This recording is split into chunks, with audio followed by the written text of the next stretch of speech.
Okay, last one. That's the game you played yesterday on the Yeah, 19th of October 2023. You were black, and your opponent had a rating of 1017, and you had 1010, 1010.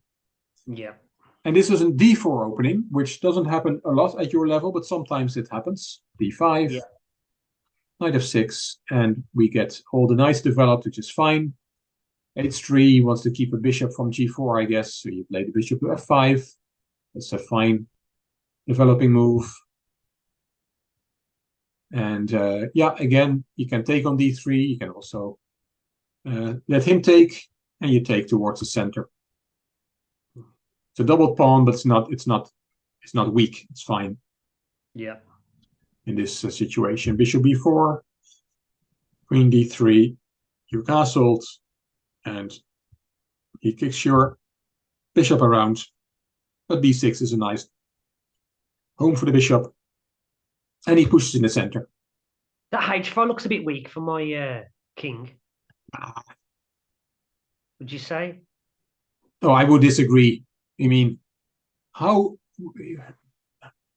I understand what you're saying because nobody double pawns is worse than most of the times it's worse. But the H file is maybe weak because there is no defense. But how do you get there?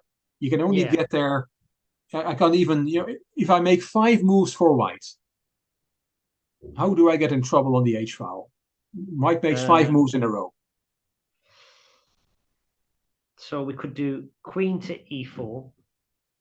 Well, E4 he can't go to E4. Sorry, E3. Sorry. Yeah, Then to G5.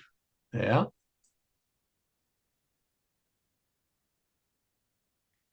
We get, and then move to H4. I'm clutching yeah, straws. Yeah. yeah, yeah. Now I see what you're Bishop, doing. bishop to G5. Yeah. Um,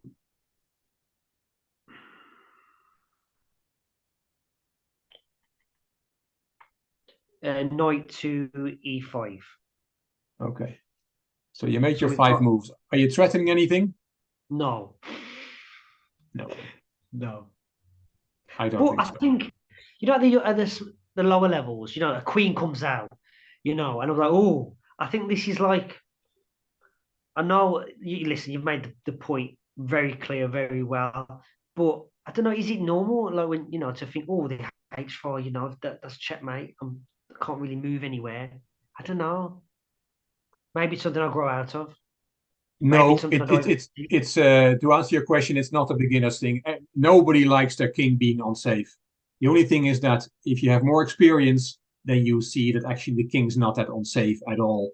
It looks unsafe, but it isn't because we just made 5 moves for white. Okay, he might have a threat after 5 moves, but definitely not checkmate threat.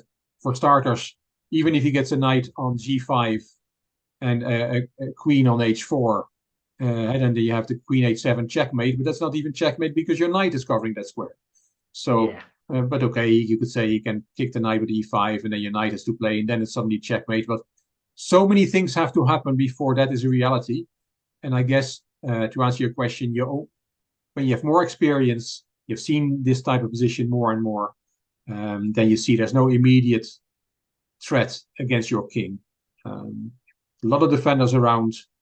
Even this pawn trio is still nicely protecting your king. It's another thing is that if this king was on the queen side and he gets his rooks on the H and G file and starts running his pawns down, and then you maybe it can become a bit tricky. But his king is on this is those rooks are no threat anytime soon either. So I guess it is all about if you get a bit worried about something, and everybody does in chess, then you have to try and back it up with concrete analysis. Is it really that bad? What is this threat? Do I have to do something against it? A general feeling of, oh, this looks a bit dangerous is not good enough. You have to back it up with concrete calculations. So this is an ideal moment to take a minute or two if you're worried about your king and say, do I have to do something? Do I have to bring more defenders towards the king? Or is the king okay? And then you find out after 2 minutes that he's not threatening anything anytime soon. Yeah, well said. Thank you. Okay. So he played e4. This was his last move. And you took in the center, and he took with the knight. And yeah, there's an attackers versus defenders. You win a pawn with attackers versus defenders. You didn't do it, but there's a pawn for grabs. D4. I've got the queen, the knight, and the bishop. And he's got the knight and the queen. I can see it here. I just can't see it in a game. Yeah, I know. But it's and that's, you said it yourself at the start, because you like to play quickly. You don't have the how do you call it? The discipline. That's the word I was looking for, to look for this type of stuff on every move. But that's okay. That's your style. That's the way you play, and that's also in a way a strength. But yeah, here's a central pawn up for grabs. You played a5, b5, attacking the knight. Knight drop back. Of course, you can still take that pawn, but you drop back. And he took. G takes. c4, c6, a4. Not much happening here. Queen d7, c5, and yeah, we have a pin in the position. You played the bishop back to d8, but what's the better move to deal with an attack on your bishop? You have a pin. Yeah, take the pawn on c5. Yeah, okay, you saw it straight away. Yeah, another unprotected piece. In this case, the queen in white's position. Okay, bishop d8. Just do me a favor. Can you just go back and move? Sorry. Can you just draw an arrow from d7 to d3 for me, please? Right. So I would say checks. No. Captures. Yeah. I could take the pawn. He takes back. Oh, but can he take back? No, because it's a pin. That's how I would have broke it down. Yeah, and I guess before you do that, before you look for checks, captures, attacks, you can also say, is there anything unprotected in white's camp? Yeah. And queen. Can I do something with that? Yeah. Loose pieces drop off. Of course, you have an unprotected queen yourself, so you have to be, is that a problem? Well, it is not at the moment. He cannot do anything with that unprotected queen, but yeah, okay. And these tactics, they sometimes appear out of nowhere, because after, in this position, you're not threatening bishop. Yeah, you can play bishop c5, but he doesn't have to take it, of course. Yeah. So, but now suddenly is it in the position. Anyway, sometimes these tactics appear, and chess is a very tactical game. So tactics happen a lot, and especially at your level, decide most games. So the more tactics you can do, the better. Talk about practice. So maybe, I don't know your book, if it's a tactical exercise book, but anyway, we'll find it out. He played b6. That's a very nice square for the knight. Very nice centralized, cannot be kicked away by any white pawns. It's a beautiful piece there. And you attack the queen, went back, attack the queen, and went back. So a bit of back and forth. Yeah. Goes to d2 to protect the square. That's always good. You push your passed pawn, and you play your knight away. You didn't seem to like that knight on d5 because you played it away a few times. Yeah. Okay, no harm done. You went to f5. You wanted to maybe attack that d4 pawn, which is a bit backwards. Yeah, I thought about trying to get the bishop and then the f pawn takes, just to create a weakness, really. Oh, okay. Yeah, knight takes d3, f takes d3. Yeah, that's an idea. Get one defender away from the king. Okay. You didn't do it though. You played queen d5 here, centralizing the queen, attacking the loose rook on a2. Yeah. Always good to attack your opponent's pieces. He saw it and attacks your pawn on a4 with two rooks. Bishop e7. He took the pawn, centralized the rook. Rook a7, attacking the other pawn that's protected by the queen. And you played e5. Yeah, I drew some arrows because it's really attacked 3 times that pawn and only defended twice. Do you see that? Yeah. The pawn, knight, queen, pawn. Yeah. So he can take it, and he did. And he's won another pawn. So he's now 2 pawns up. And Did I play the pin on bishop to f6? no, you played rook d5. Let's have a look. Bishop f6. Yeah, definitely a pin.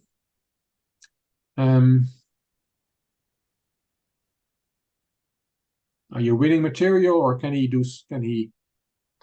get out of this? Can he bring the bishop into play? On f4, then if I put the pawn, he can move it to g3. Yeah, bishop f4 is the best move in the position. Well done. Yeah, just protecting the knight. Knight cannot play, as you said, but and what if you attack it again with rook e8, for example? Oh, I take, he takes, I take, and I win a piece. yeah, but it's white to move. Okay. White to move. He can You have just played this one. Yeah, you keep ganging up on the knight. Can he defend it again? Yes, with the rook to e1. Yeah, rook e1, defend it again, and you cannot attack it a third time. And also, it's no longer pinned. The knight was pinned, but if he really wants, he can play the knight away. Although the knight is now pinned this way. You see, first you had the knight pinned diagonally. Now you have the knight pinned vertically. Do you see that? Yeah, yeah. And this is, I think I sent you a message saying that I was really proud of one game where I won, and I was just putting out pins from all over the place. Yeah. It's similar to this fashion, actually. Yeah. I guess this pin is easier to fix because he could always drop his knight there, because then he would automatically defend his rook. Yeah. But Wow. anyway. You played rook d5 instead of bishop f6, which would have been a good move, setting your opponent some problems. You played knight g4. You said, thank you very much, I'll take the pawn. Although he now has a nice tactic. He didn't play it, but this is the position, and you saw that the pawn on c5 was attacked twice, only defended once, so you took it, but it's actually a blunder, because he has now a nice tactic. Right. He didn't play it. Any checks? No. Any capture? Right. So can he put the bishop somewhere where he's a fork in two pieces? Let's see. Well, you said checks, no. Why did you look at all the checks? Why to play? So, there's a check on h6. Yeah, but that you chop it off. But and then there's another check somewhere.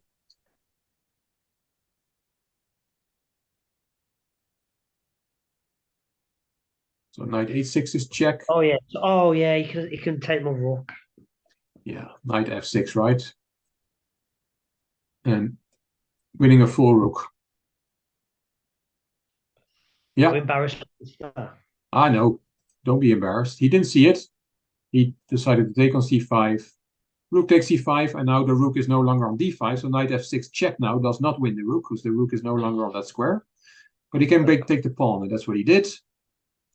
And yeah, you said you want to work on endgames, and this is another little endgame nugget that I'll give you here. Rook b5. The rooks behind the passed pawn is always a good idea. The rook is quite active, but also it keeps an eye on that pawn. If this rook ever moves, you can take the pawn. So that is rook b5 here is a nice move. Yeah. Yeah. Rooks behind pawns. Also behind your own pawn. If you have a pawn steaming up the board, put your rook behind it, and it will go. Yeah. Okay. You. Knight d4 instead. And now knight. Oh yeah. Now he has a nice tactic. He gives a check. King plays, and he has his fork anyway. Yeah. Yeah.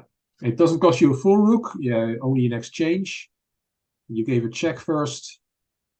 He went there, and then you played rook c8 so that you could recapture on c5, and have only lost an exchange. But of course, you're an exchange down and two pawns. So he played rook e7. back of your knight, knight f4, rook b1 behind the pawn. No, white knows it. Put your rook behind your passed pawn. And now that means you cannot go there yourself.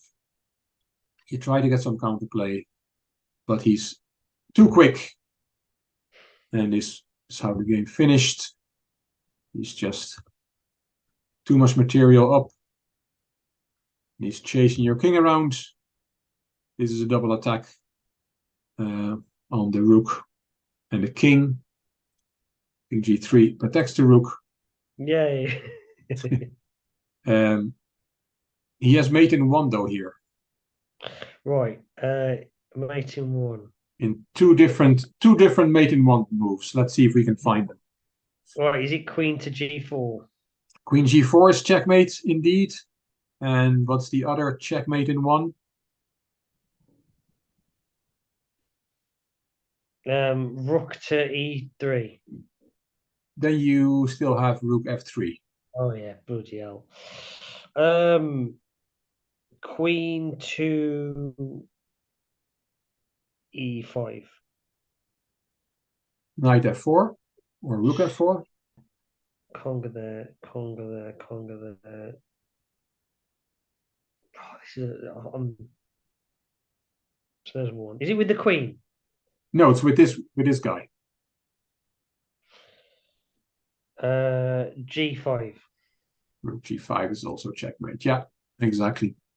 I thought Okay. about taking it to b3, but the rook, so I should have gone the other way.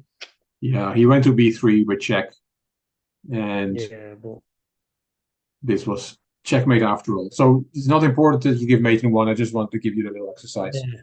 And I still believe that it's always with the queen because the queen covers more squares. But here rook is just as good. Yeah, well, yeah. Well, you only need one mate in one, of course. But yeah, the queen is a more natural move. I agree. This is in this position you play queen g4. That's the natural move, and you don't play rook g5. I agree with you. Okay, so yeah, also an interesting game, but your opponent played well. He really outplayed you a little bit here, and he deserved the victory. And that is our final game. Anything on this game, Aaron, before we? No, thank you.